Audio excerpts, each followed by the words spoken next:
Bonjour, bonsoir, c'est Cordelia, j'espère que vous allez bien. Aujourd'hui, on se retrouve, encore une fois, pour une vidéo où je vais parler d'un livre, et vous avez vu le titre d'ailleurs dans la description. Fangirl de Rainbow Rowell. La pitch.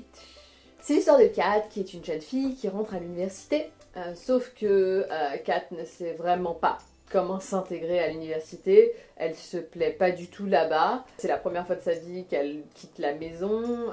Elle est donc dans une résidence universitaire. En plus, elle est séparée de sa sœur jumelle Vren.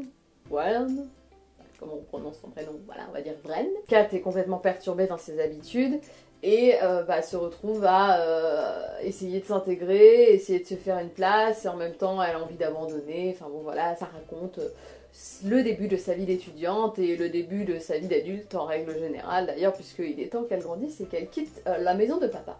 La particularité de Kat, c'est qu'elle est écrivaine de fanfiction sur internet. Elle écrit des fanfics yaoi Simon et Baz. En gros, Simon c'est Harry Potter quoi. Et en plus, sa fanfiction, elle est hyper longue. Kat est extrêmement suivie sur internet et prend cette fanfiction extrêmement à cœur. Et en même temps, elle a quand même envie, une fois arrivée à l'université, d'écrire ses propres histoires, d'écrire de l'original, etc. Donc c'est un petit peu aussi ces questionnements d'apprentie écrivaine qui est un peu tiraillée entre sa vie d'internet et sa vie d'étudiante à l'université. J'espère que vous avez tout compris. Les thématiques abordées dans ce livre sont la fanfiction. Et ça c'est trop cool, parce que c'est quand même hyper rare de voir ça dans un bouquin quand même, avec une héroïne fangirl.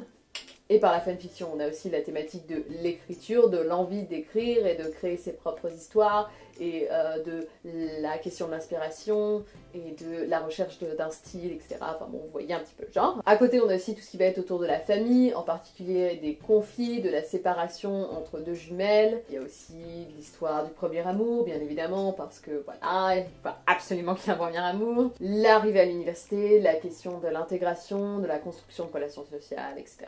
Et aussi tout ce qui va être de l'ordre du déracinement, du fait de se sentir perdu, pas à sa place, ce genre de choses. Enfin bref, c'est tout ce que va vivre Kat et toutes ses émotions. Mon avis sur Fangirl. J'ai été profondément touchée dans mon cœur de Fangirl. Pour avoir été moi-même dans la fanfic HP, forcément ça me parle. Le problème d'une auteure qui veut arrêter la fanfiction et créer ses propres histoires, mais en même temps qui est quand même attachée à ses anciens écrits et qui n'arrive pas justement à aller au-delà, à s'en détacher, et en même temps qui se demande est-ce que c'est nécessaire de s'en détacher, est-ce que c'est nécessaire d'aller au-delà, est-ce que ça suffit pas. Voilà, tout ça c'est des questionnements que j'ai pu avoir et que j'ai retrouvés dans ce livre, et c'était la première fois que je voyais une héroïne comme ça qui au final me ressemblait beaucoup. Il y a aussi cette question de la popularité sur internet et de la reconnaissance de ses écrits et de la reconnaissance tout court d'ailleurs qui fait vachement écho en moi. Après au-delà de tout ça, je dois dire que le reste de l'histoire m'a pas spécialement intéressée. Enfin, l'histoire avec la famille, le petit ami, tout ça, enfin j'en avais pas grand chose à faire.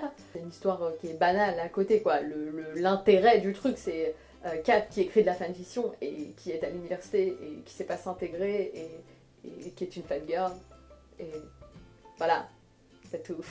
À qui je conseille cet ouvrage? En particulier à tous les écrivains et écrivaines de fanfiction Harry Potter, parce que ça va vous parler un max. Vous allez tellement pouvoir vous reconnaître là-dedans, et ouais, voilà, c'est vraiment kiffant pour quelqu'un qui a été dans ce milieu-là, de le retrouver dans un livre. Ça parlera aussi à toutes les fangirls et à tous les fanboys, hein, quel que soit le fandom. Je pense que c'est surtout un livre qui est destiné aux ados, aux jeunes adultes, ou du moins en fait aux personnes qui ont connu un peu tout ça, l'internet, les fanfictions, les forums, les RPG écrits, tout ça. Si vous avez envie d'une histoire sympa, et franchement, c'est plutôt cool. Après, si vous connaissez pas du tout la fanfiction, le milieu des fandoms sur internet et tout, je pense que ça va pas vous parler et que du coup ça perd, enfin c'est pas que ça perd totalement son intérêt, mais je pense que ça perd beaucoup son intérêt. J'ai terminé, j'espère que cette vidéo vous a plu. N'oubliez pas de mettre un pouce vers le haut, je me répète à chaque fois mais bon voilà, et c'est important. Vous pouvez laisser un commentaire, partager sur les réseaux sociaux et vous abonner à la chaîne parce que c'est cool de s'abonner. S'abonner rend sexy, s'abonner rend intelligent. Je m'égare. On se retrouve très vite pour d'autres vidéos. Je vous prépare des trucs, j'ai tellement d'idées mais j'ai tellement pas de temps. Bref, portez-vous bien. À la prochaine.